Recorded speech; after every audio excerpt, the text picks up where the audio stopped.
Alastair सिर्फ एक मानचित्रकार नहीं थे, वे भूगोल के भविष्यवक्ता थे। उन्होंने दुनिया को एक परिचित जगह के रूप में नहीं देखा, बल्कि एक चुनौती, अपनी प्रतिभा का अपमान माना।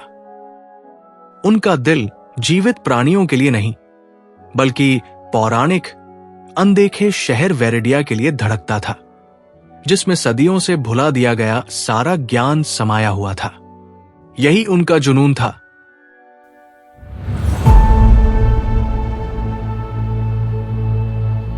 उनकी पत्नी सेराफिन उन्हें वास्तविकता से जोड़े रखने वाली लंगर थी। उन्होंने अपने छोटे से घर का प्रबंधन किया और अपने कोमल कल्पनाशील बेटे जेफिर का पालन पोषण किया। वो एलिस्टेयर की प्रतिभा को समझता था, लेकिन उसकी चकाचौंध कर देने वाली रोशनी से डरता था। उनका छोटा सा कमरा एक उल्टा अध्ययन कक्ष था। एक कोना एलिस्टेयर के ग्लोब, कंपास और नाजुक चर्मपत्रों से भरा था। दूसरे कोने में सेराफाइन का जीवंत, उपेक्षित करघा और जेफिर के रंगीन कल्पनाशील चित्र थे। वेरेडिया का नक्शा हमें गौरव दिलाएगा। सेराफिन, एलिस्टेयर ने मंद रोशनी में निर्देशांक ढूंढते हुए बुदबुदाया। ग्लोरी डिनर के दौरान कुर्सी को गर्म नहीं रखती, एलिस्टेयर। वो उत्तर देते, उनकी आवाज हमेशा नरम और शांत रहती। जेफिर, एक शांत, हैरान बच्चा, बस अपने पिता का ध्यान चाहता था। उसने कभी खिलौनों की मांग नहीं की, उसे बस समय चाहिए था। एक दिन वो एलिस्टेयर को उपहार स्वरूप एक चित्र देती है। एक छोटी सी मेज के चारों ओर बैठे उनके परिवार की एक कच्ची सुंदर छवि, जिसे हाउस मैप कहा जाता है। एलिस्टेयर ने नीचे देखा और पैमाने और बारीकियों को देखने से पहले ही उसे नकार दिया। इसमें सटीकता की कमी है, जेफिर। जाओ और खेलो। जेफिर ने उसे और कोई चित्र नहीं दिखाया। जैसे जैसे एलिस्टेयर का जुनून बढ़ता जाता है, उसके छापे लंबे और अधिक लापरवाह होते जाते हैं। सेराफिन ने नए पर्दे लगाना बंद कर दिया। जब घर का मालिक सिर्फ कागज पर लकीरें ही देखता हो, तो सुंदरता का क्या फायदा? खाना अकेले बैठकर खाने की चीजें बन गई, हंसी यादें बन गई। संचार, जो कभी तनाव का कारण बना था, अंततः टूट गया। एलिस्टेयर एक संदिग्ध शिलालेख की तलाश में 6 महीने से क्रियोस पर्वत की बर्फीली चोटियों पर यात्रा कर रहा था। सेराफिन ने उसे पत्र लिखा था, आरोपों के साथ नहीं, बल्कि जानकारी के साथ। तुम्हारी पढ़ाई कब्रगाह बन गई है, एलिस्टेयर। जेफिर पूछता है कि तुम कब लौटोगे, लेकिन मैं अब और झूठ नहीं बोल सकता। वह एक ऐसे पिता का सपना देखता है जो उसके बोलने पर ऊपर देखेगा। एलिस्टेयर पत्र पढ़ता है, अपनी यात्रा के अगले चरण के लिए आवश्यक सामग्री की गणना करता है तथा वेरेडिया को खोजने के बाद बेहतर जीवन का वादा करते हुए एक संक्षिप्त उत्तर लिखता है। वो अपना कंपास, कलम और अपना अपराध बोध समेटकर आगे बढ़ जाता है। अंतिम विफलता तब हुई जब एलिस्टेयर महीनों बाद निराश और उत्साहित होकर वापस लौटा। उसे एक चाबी का निशान मिल गया था। वो सेराफिन को पुकारते हुए कमरे में घुस गया। सन्नाटा कानफोड़ू था। उनकी अस्त-व्यस्त मेज पर हाल ही में खरीदे गए एस्ट्रोलैब के बगल में एक साधारण खाली लकड़ी का चित्र फ्रेम रखा था। वो फ्रेम जहां कभी उनकी शादी की तस्वीर लगी थी। उसे सेराफिन का आखिरी मुड़ा हुआ पत्र मिला। पत्र छोटा था। आपने मुझे जो सबसे बड़ा तोहफा दिया, वह हमारा बेटा था। अब मैं उसे जो सबसे बड़ा तोहफा दे सकती हूँ, वह है शांति। मैं उसे अपनी बहन लायरा के पास रहने के लिए ले आई हूँ। हम दुआ करते हैं कि आपकी यात्रा का अंत अच्छा हो, लेकिन हम अंतिम रेखा नहीं बनेंगे। ये क्षति बहुत भयानक थी, लेकिन आत्म प्रवंचना के अंतिम दुखद कृत्य में एलिस्टेयर ने अपने दुख को ईंधन में बदल दिया। उसने खुद से कहा कि उसे अब वेरेडिया को ढूंढना होगा, ताकि उन्हें साबित हो सके कि उसका बलिदान सार्थक था। घर लौटने के लिए उसे नक्शा पूरा करना होगा। अंतिम यात्रा में 5 कष्टदायक वर्ष लगे।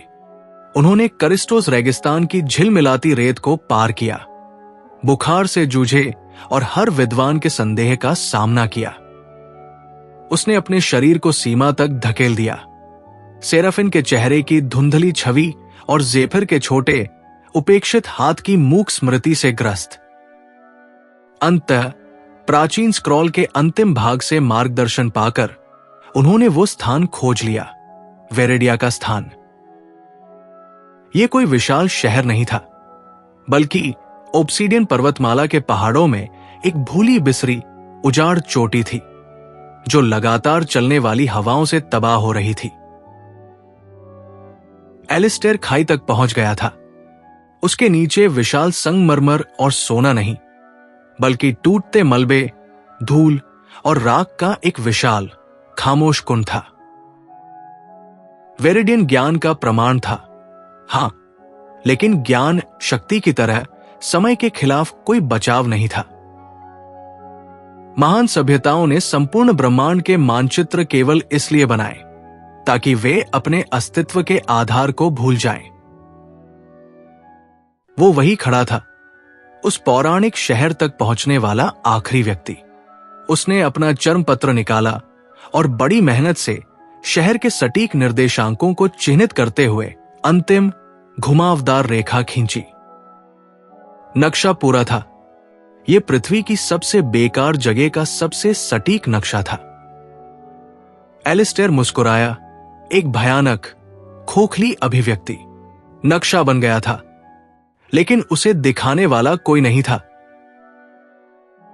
थककर चूर एलिस्टेयर एक जीर्ण शीर्ण चबूतरे पर बैठ गया। उसने अपनी थैली में हाथ डाला, कंपास के लिए नहीं, बल्कि उस छोटी भारी चीज के लिए जिसे वो हर रेगिस्तान और चढ़ाई पर बड़ी श्रद्धा से साथ रखता था। एक घिसा पिटा लकड़ी का बक्सा, उसमें जेफिर का आखिरी खत था। उसने उसे फिर से खोला। वो अब कई साल पुरानी हो चुकी थी। पहले भाग में जेफिर के स्कूली जीवन और उसकी सेहत के बारे में जानकारी थी। आखिरी टुकड़ा एक बचकाना सा चित्र था। यह जेफिर का घर का नक्शा था, लेकिन इस बार इसमें थोड़ा बदलाव किया गया था। चित्र में एक छोटा कमरा, एक मेज और 2 मूर्तियां दिखाई गई हैं, सेराफिम और जेफिर। लेकिन जिस स्थान पर एलिस्टेयर बैठा करता था, वहां जेफिर ने बस एक प्रश्न चिन्ह और एक छोटा सा नाजुक फूल बनाया था, जो आशा और धुंधली होती यादों का प्रतीक था। जेफिर की खूबसूरत लिखावट के नीचे बस ये शब्द थे, हमने आपकी जगह बचा ली पिताजी, लेकिन ठंड आ गई। एलिस्टेयर को आखिरकार समझ आ गया कि वेरिडियन की महान विजय निरर्थक थी।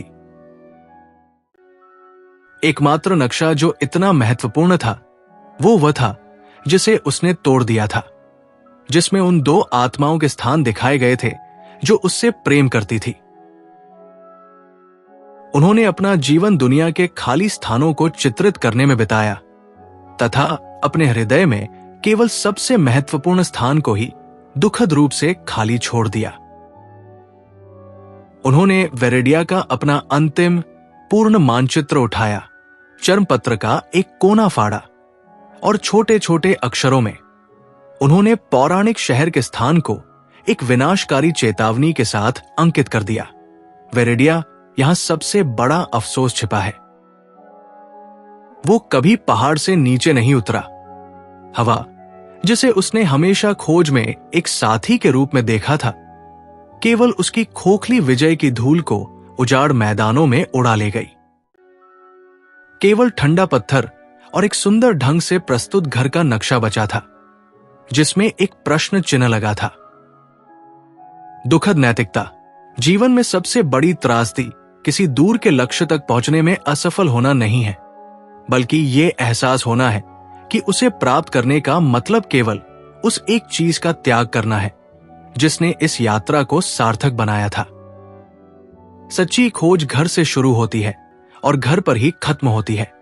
यदि आप उन लोगों की उपेक्षा करते हैं जो आपकी आत्मा को दूषित करते हैं, तो आप सचमुच हमेशा के लिए खो जाएंगे। अगर आपको वीडियो पसंद आया हो तो कृपया इसे लाइक और कमेंट करें। ऐसी ही नई कहानियों का आनंद लेने के लिए चैनल को सब्सक्राइब करें।